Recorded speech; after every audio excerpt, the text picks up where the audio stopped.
গড়িয়া থেকে ডক্টর কৃষ্ণেন্দু।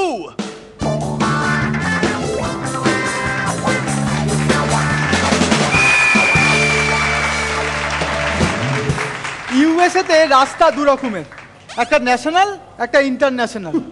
আর এখানেও রাস্তা দু রকমের, একটা আন্ডার কনস্ট্রাকশন একটা আন্ডার রিপেয়ার।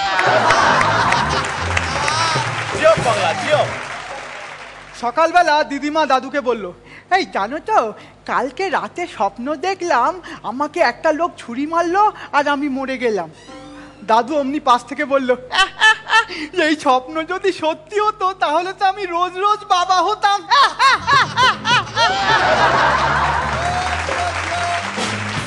একটা বাচ্চা জন্মগ্রহণ করেছে, এক হাতে একটা ট্যাবলেট, এক হাতে একটা চিরকুটে, লেখা রয়েছে রাখে হরি মারে কে। কলকাতাতে এখন নতুন নিয়ম দেখা গেছে, উঁচু উঁচু অফিসগুলোতে এই ইন্টারভিউয়ের সময় গেলেই জিজ্ঞেস করা হচ্ছে, আপনি 4 তলা থেকে লাফ দিতে পারবেন তো? আমাদের হরেন্দা বাথরুমে চান করছে, এমন সময় কলিং বেলের শব্দ, টিং টং। বউ গিয়ে দরজা খুলতেই দেখে চিকু দাঁড়িয়ে আছে। চিকু বলল, বৌদি আপনাকে একটা চুমু খাবো, 200 টাকা দেবো। খবরদার না, একদম নয়, একটা চুমু খাই 200 টাকা দেবো। চিকু বৌদিকে চুমু খেয়ে হাতে 200 টাকা দিয়ে চলে গেল। বৌদি এসে দাদাকে বলল, হ্যাঁ গো শুনছো, চিকু এসেছিল। দাদা ভেতর থেকে চেঁচিয়ে বলল, বেটাকে একদম যেতে দিও না, আমি ওর থেকে 200 টাকা পাই।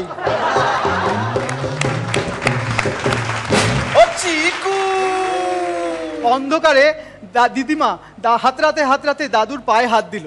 দাদু বলল, এই থেমো না, চালিয়ে যাও চালিয়ে যাও। আবার হাতরাতে হাতরাতে বুকে হাত দিল। দাদু, এই থেমো না চালিয়ে যাও।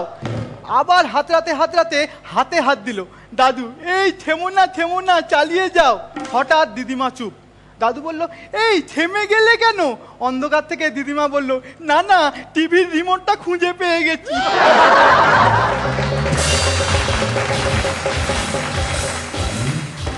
দাদু আর দিদিমা গেছে সিনেমা দেখতে। কিছুক্ষণ পর দাদু দিদিমাকে বলল, এই দেখো দেখো, আমার পাশের মেয়েটা তখন থেকে আঙুল চুষছে, বুঝেছো, তখন থেকে আঙুল চুষছে।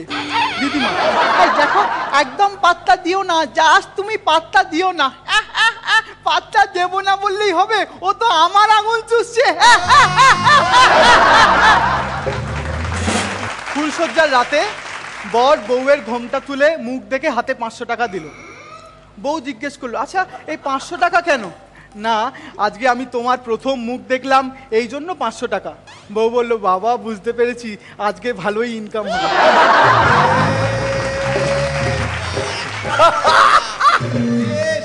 সৌরভ একটা পাড়ার গুন্ডা, সেখানে একটা মেয়ে শ্লীলতাহানির অভিযোগ করেছে রাজীবের বিরুদ্ধে।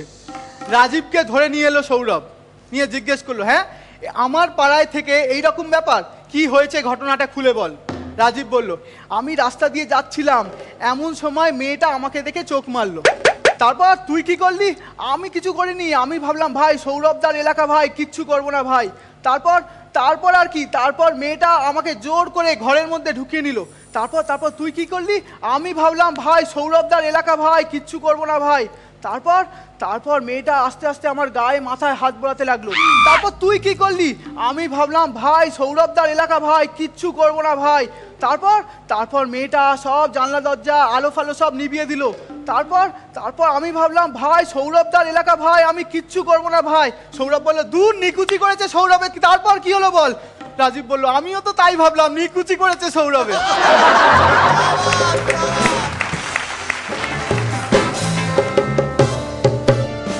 আজকাল কি শাকসবজি একদমই খাচ্ছেন না? পুরোটাই ননভেজের উপর দিয়ে চালিয়ে গেলেন। আমাদের গেস্ট অফ অনার রচনা ব্যানার্জি, কেমন লাগলো আপনার পারফরমেন্স? ডক্টর কৃষ্ণেন্দু, খুব ভালো লেগেছে। ননভেজ জোকস হলেও ভীষণ ভালো লেগেছে। মাঝে মাঝে ননভেজ শুনতে ভালো লাগে, চট করে শুনতে পাওয়া যায় না তো এরকম ধরনের জোকস। কিছুটা আপনার থেকে, কিছুটা মীরের থেকে সবসময় শুনছি, আপনার থেকে শুনে খুব মজা পেলাম, খুব আনন্দ।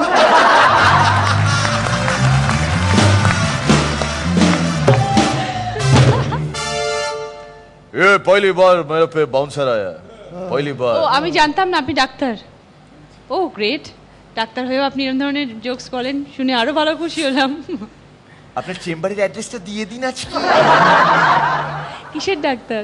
আমি হোমিওপ্যাথি ডাক্তার। ও ভেরি গুড, খুব ভালো, তাহলে তো আরো ভালো হবে। হ্যাঁ। আমি হোমিওপ্যাথিরই পেশেন্ট। হোমিওপ্যাথি ডাক্তাররা ওষুধ কোথায় খাওয়াতে ভালোবাসে? কোথায়? পেশেন্টের হোমে। উল্টে তুমি রচনার বাড়ির অ্যাড্রেসটা নিয়ে নিও, চেম্বারটা দেওয়ার দরকার নেই। রনিদা, বেদম লেগেছে।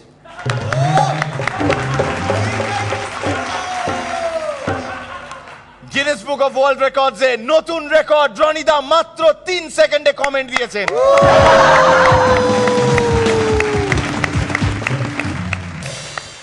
অসাধারণ রনিদা, অসাধারণ। ইউসেন বোল্টের থেকেও বেশি জোরে, দারুণ, নতুন রেকর্ড। এবার শ্রীলেখা। খুব ভালো, কিন্তু প্রথমবার দাদু বেন্ড হয়নি। প্রথমবার দাদু হ্যাঁ হ্যাঁ হ্যাঁ হ্যাঁ সোজা দাঁড়িয়েই বলেছিল। বাবা, তুমি আবার ওগুলোও দেখো নাকি? হ্যাঁ, দাদু ক্যারেক্টারটা তো পুরোটা নিয়েই না। Very good. পুরনো কৃষ্ণেন্দুর ঝলক এখনো পুরোপুরি আসেনি, আসছে। আজকে কেমন লাগছে শ্রীলেখাকে? খুব ভালো। এই রোজি তো খুব ভালো বলেন, আজকে একটু অন্য কিছু বলুন। ফাটাফাটি। শ্রীলেখাকে নিয়ে দাদু যদি 2 লাইনের কবিতা বলতেন, কি বলতেন আজকের শ্রীলেখাকে নিয়ে?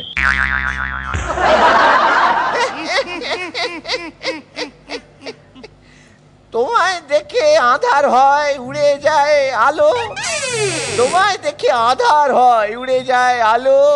লেখা তুমি দেখতে বেশ ভালো।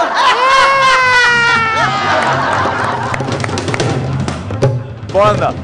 হ্যাঁ, অপেক্ষা করছিল কখন 1 তারিখটা যাবে, একবার পেরিয়ে যেতে পারলে হয়। কালকে মুন্সিয়ানা হ্যাঁ। নিয়ে এই বাঙালি সেন্টিমেন্টের উপর হ্যাঁ, দিয়ে খেলে খুব খুব আরামসে প্রেজেন্ট করেছে। খুব কন্ট্রোল করেছে কালকে। যেই 2রা বৈশাখ হয়েছে, ব্যাস, সাপের 5 পা।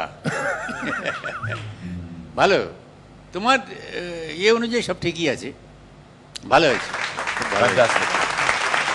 ডক্টর কৃষ্ণেন্দু, আজকে কোনো এলিমিনেশন নেই, এর সাথে সাথে বাকিদেরও জানিয়ে দিলাম, কিন্তু তার মানে এই নয় যে কেউ ঢিলেমি আনবে পারফরমেন্সে। আপনারটা খুব টাইট ছিল, এবং রচনা যখন বলেইছে ননভেজ ওর ভালো লাগে, দিন দিন আমরা মাংস খেয়েই বেঁচে থাকি।